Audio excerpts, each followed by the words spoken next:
Tashkent. The city's age is impressive, 2,210 years. An impressive time period, without a doubt, left its mark on all spheres of life of the city, on its culture, religion, and history, and of course, on the architectural appearance of the capital of Uzbekistan.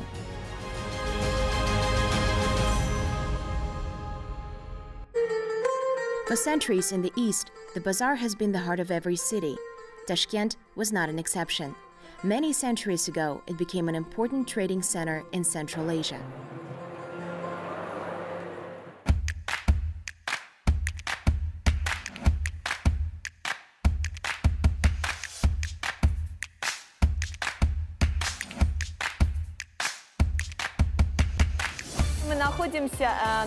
We are located in one of the oldest and the most central bazaar of the city of Tashkent, which is called Chor Su, which is translated from the Persian language as Chor is four and Su is a road. That is, four roads, the intersection of roads.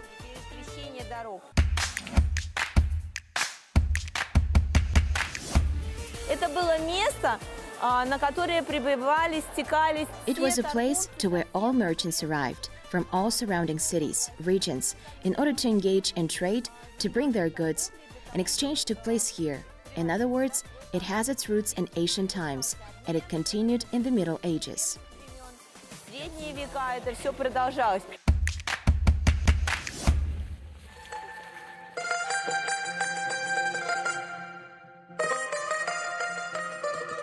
Over the centuries, the bazaar became the center of the economic life of the surrounding land. Residential houses were built, new streets appeared around the bazaar. By its significance, Chor Su ceased to be just a place for sale.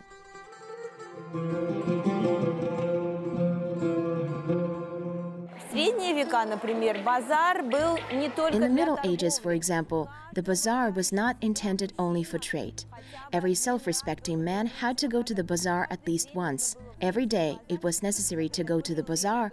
For example, the elderly people who no longer worked, they had to go to the bazaar to find out the latest news. So bazaar in Central Asia, in particular in Uzbekistan, has been and remains today the central place where trading life, business life, social life take place.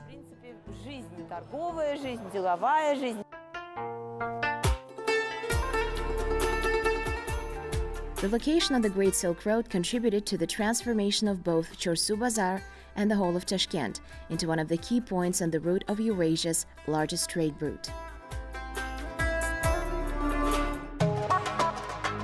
Merchants bring weapons, fabrics, utensils, tea, and rice for sale, as well as spices, which in the Middle Ages were literally worth its weight in gold. All the spices that could be bought in India, all the spices that could be bought in China, respectively, were all sold here, at every point of this Great Silk Road. Here we also have our own spices.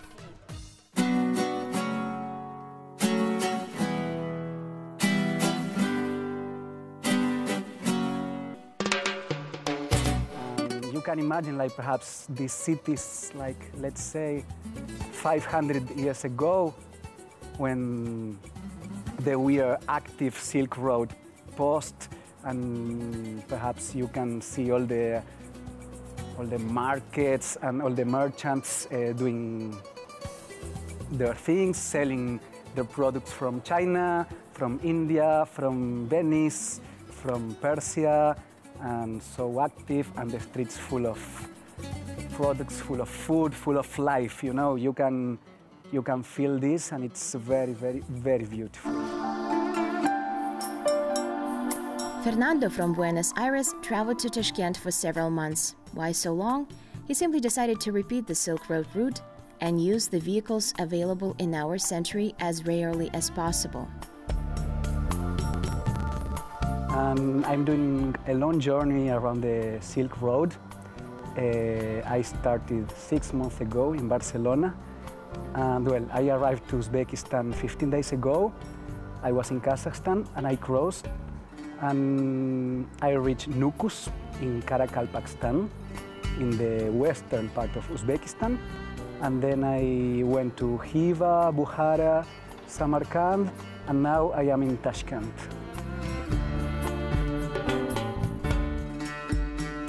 An unusual traveler is helped by complete strangers. He doesn't face any problems with such necessities as food, water, and shelter for an overnight stay.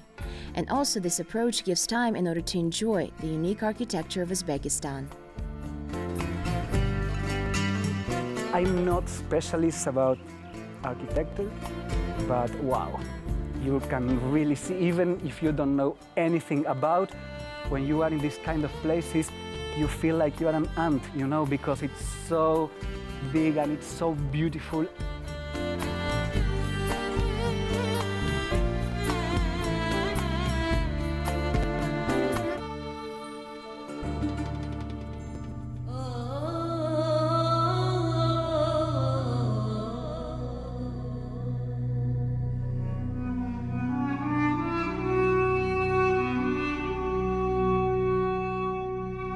Hazrat Imam, in a certain sense, is a small town, a whole complex of architectural monuments that allows you to touch the history of Uzbekistan. Here are several buildings dating back to different eras, starting from the 10th century. Сам комплекс Хазрат Имам входит мавзолей, входит... The Hazrat Imam complex itself includes a mausoleum, includes the Namazgah Mosque, Barak Khan Madrasa, Imam Mubarak Madrasa, Tila Sheikh Mosque, and the modern building that was built in 2007, which is called the Hazrat Imam Mosque. Мечеть, которая была построена в 2007 году, так и называется Хазрат Имам.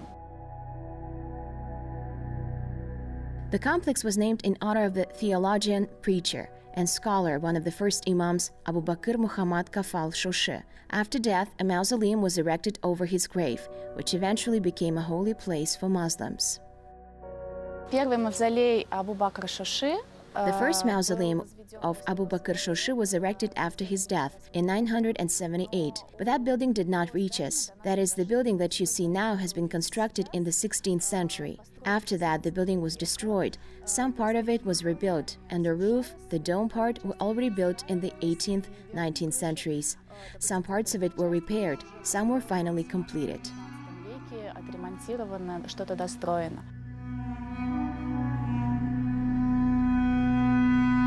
In the immediate vicinity of the mausoleum of Abu Bakr Shoshi is the Namazgah Mosque. Scientists cannot yet agree on an exact answer when it was originally built. In its present form, it is a 19th century building. But archaeological excavations unequivocally testify that the mosque was built on the site of another temple. Здание было построено в 19 веке, но оно было построено... The building was built in the 19th century, but it was built on the ruins of Namazgah Mosque, which previously stood here. The latter, the first mosque, was built when the mausoleum of Abu Bakr Shoshi was built. The building has a rectangular shape, stretched in length. In the center, there is a winter hall. On the sides, there are rooms for worshippers. Помещение для молящихся.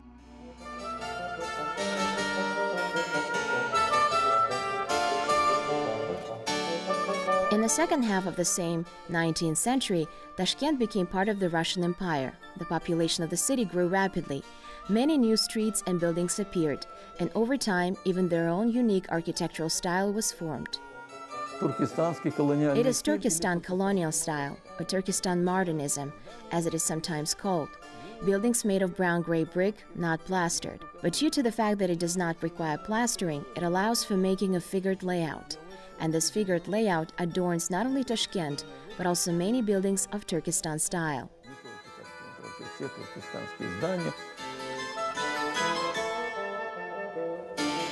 One of the samples of Turkestan Art Nouveau is considered to be a building located in the so-called New City, an area formed at the junction of the 19th and 20th centuries.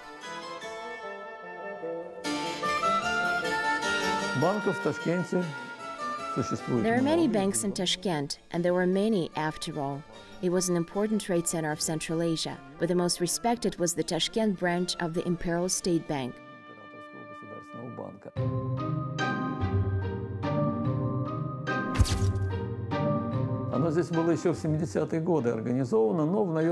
It was organized here back in the 70s, but in rented buildings. The bank is a serious matter, and the need to build a special building which would be protected from robbery arose. It was built in Tashkent in 1895.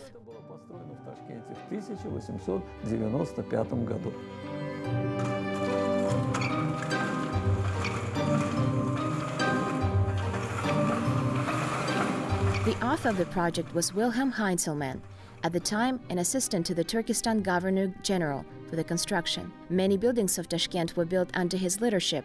He also developed standards for anti-seismic construction, which are applied to this day. A lot has still remained in the same state as it was more than 100 years ago.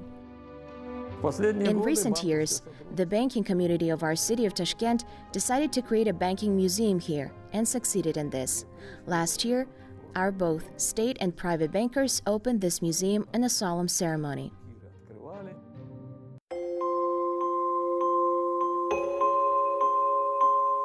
However, it is still impossible to consider this building a museum in the full sense of the word. Today, there is a branch of one of the banks in Uzbekistan. The construction is carefully preserved almost in its original form and still serves its purpose.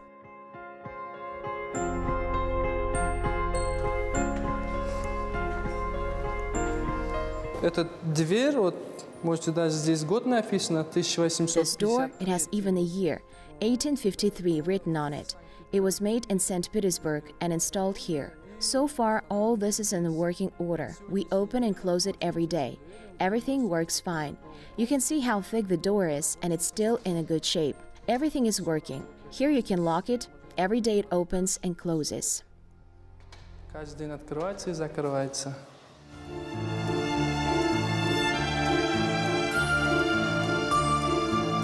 Of course, many accessories inherent in that era are not needed in the realities of the modern financial market. For example, a lift for bags of money or a press for official documentation. Therefore, they were sent on an honorary vacation, turning into museum exhibits. But not everything has changed. In Uzbekistan, they respect their history. Кафель, то, что на полу. The tile, the one on the floor, is preserved in its original state. Especially, in order to know the difference, a new one was made here, and the one nearby that surrounds it is the original. Который окружает его, вот это оригинал. Another example of Turkestan style is Westminster University of Tashkent. Built at the beginning of the 20th century, the building was originally designed for an educational institution, however, of a slightly different nature. It was built from the very beginning by Georgy Mikhailovich Svarichevsky in 1915 for the second Tashkent Women's Gymnasium. In Tashkent, there were not enough places for girls to study because they were not accepted into either the rail school, the cadet corps, the railway school, or the commercial school. And there were a lot of girls, from officials and the military families. One gymnasium was not enough. An important part of this building, and of many buildings in Tashkent in general, was that at the design stage of the project, the architects used any possible means to ensure that the structure was as solid and stable as possible. It is interesting that wall buttresses in buildings in Tashkent have not only a decorative role, as has been done in many cities of Russia, they also have an amplifying role. Undoubtedly, the architect took into account the seismicity of Tashkent and strengthened the building with its buttresses so that it could withstand an earthquake.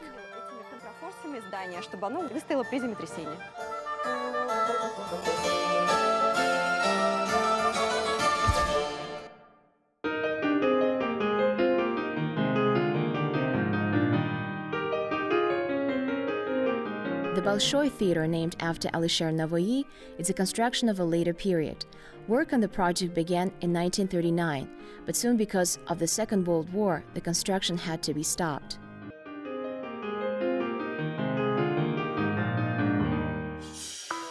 This theater was built in 1948, but the project began even before the war, in the late 30s. A competition was announced and many projects participated in this competition. But the famous architect Alexei Shushev, known as the author of the Lenin Mausoleum, won.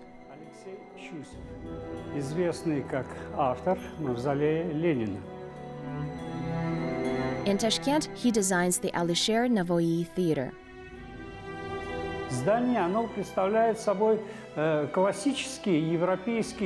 The building is a classic European theater structure. That is, it's about the same as the whole of La Scala or the Vienna Opera. To decorate the interior of the theater, the best artists of Bukhara, Samarkand, Khiva, and the Fergana Valley were invited. According to the architects, each of the 6 sidelines surrounding the concert hall was supposed to reflect the unique features of all regions of the country.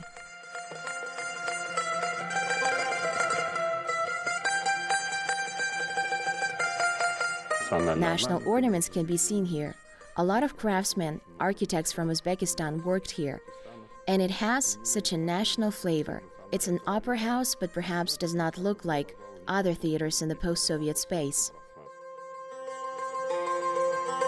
The construction of the theater began in 1944, when there was no doubt about the imminent victory of the Red Army.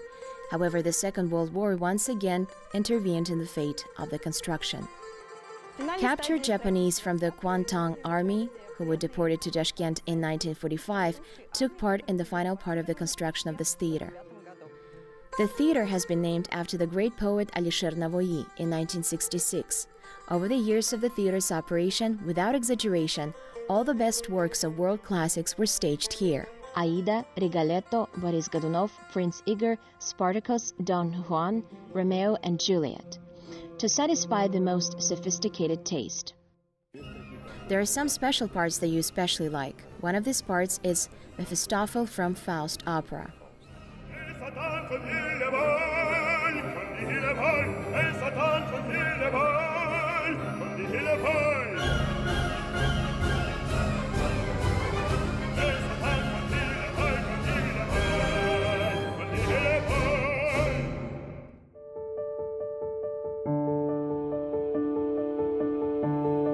The 1960s of the last century marked the beginning of a kind of a golden age in the architecture of the USSR.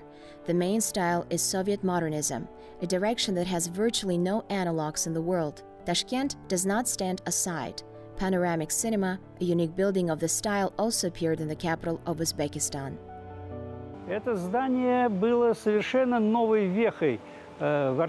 This building was a completely new landmark in the architectural life of Tashkent. It revived a completely new direction of Soviet modernism in our city.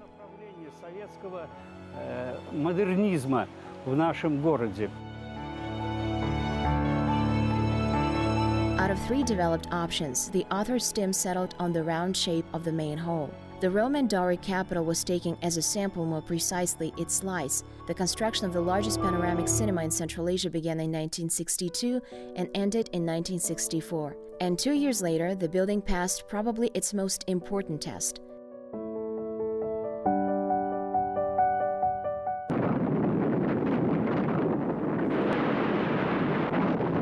A test by the natural elements. In 1966, when there was a strong earthquake, this building was the only cinema theater that survived and retained its full volume. This was due to the fact that there was a prefabricated structure inside, which was made of separate reinforced concrete panels, which was then assembled, and the ceiling itself was made of steel beam-shaped structures, which were fixed in the center.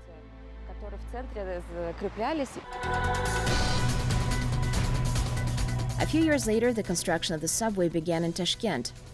At that time, it was the first subway in Central Asia. In 1970s of the last century, the population of Tashkent reached the level of almost 2 million people, and the city clearly needed a good transport structure, and it was decided to build the Tashkent Metro.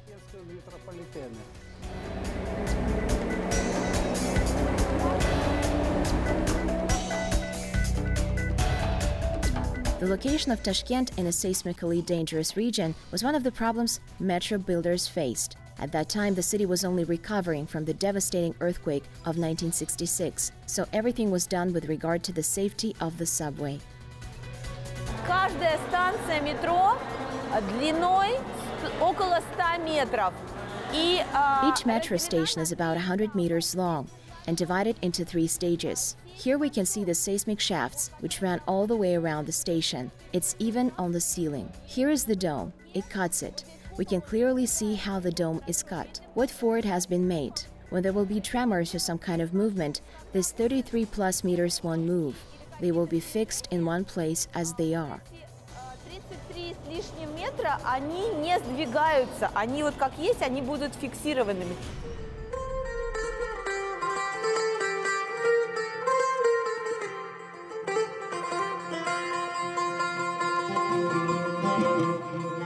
The first metro line in Tashkent was opened in 1977. The design of the stations was taken very seriously. The main emphasis was placed on the national style, honed for centuries by masters of Uzbekistan.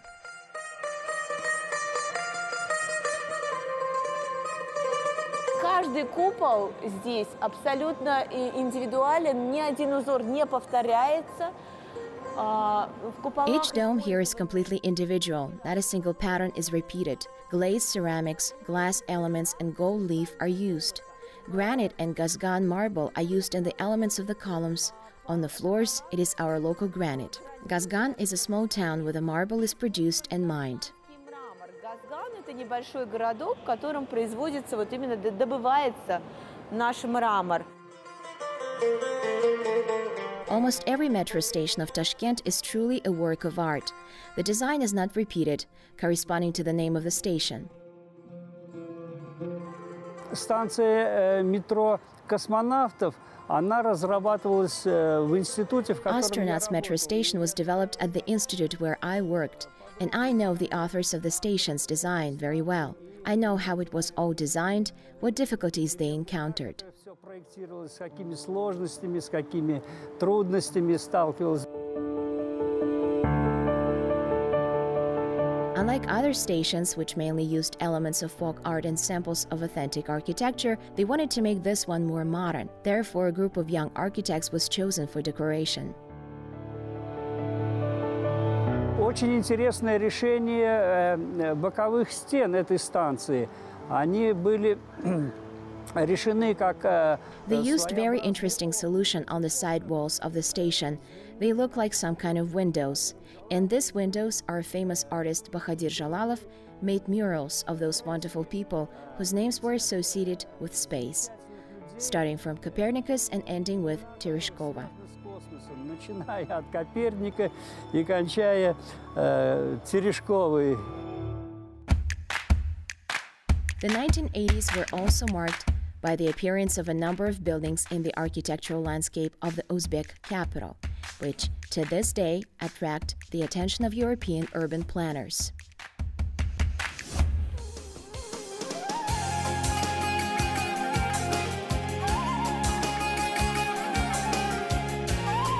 It was at that time that this residential complex called Pearls was built in Tashkent. It was an example of the so-called Soviet constructivism. Тогда именно настал момент реформ именно в архитектуре. It was the moment of reforms in architecture. Until the end of 1970s, architects usually concentrated on construction based on the style of the building. Modern style, modernism, and that's it. And after the 1970s, many architects began to write articles about the traditions of Uzbekistan, Tashkent, the Uzbek people, and so on. In a short period of time, a symbiosis from modern architectural traditions and our national traditions was born. И наших традиций. Residential complex Pearl was built in 1985 by the architect Afelia Aydinova. It became the first example of a reinforced concrete apartment building in Tashkent. In addition, the creators tried to implement the traditional architecture of Uzbekistan for urban communities, the so-called mahalya, in a 16-story building.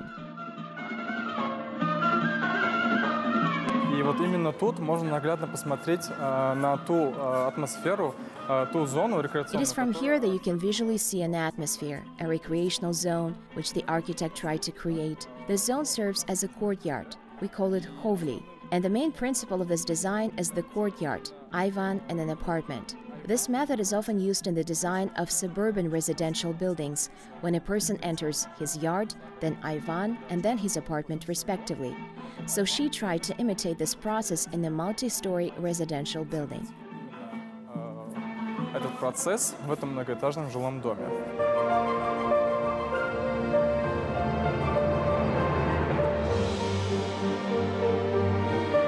Over its more than 2,000 history, Tashkent went through a difficult path, from a small village to one of the largest and most beautiful cities in Central Asia. The capital of Uzbekistan has preserved its unique image, largely due to the fact that its residents cherish their architectural monuments.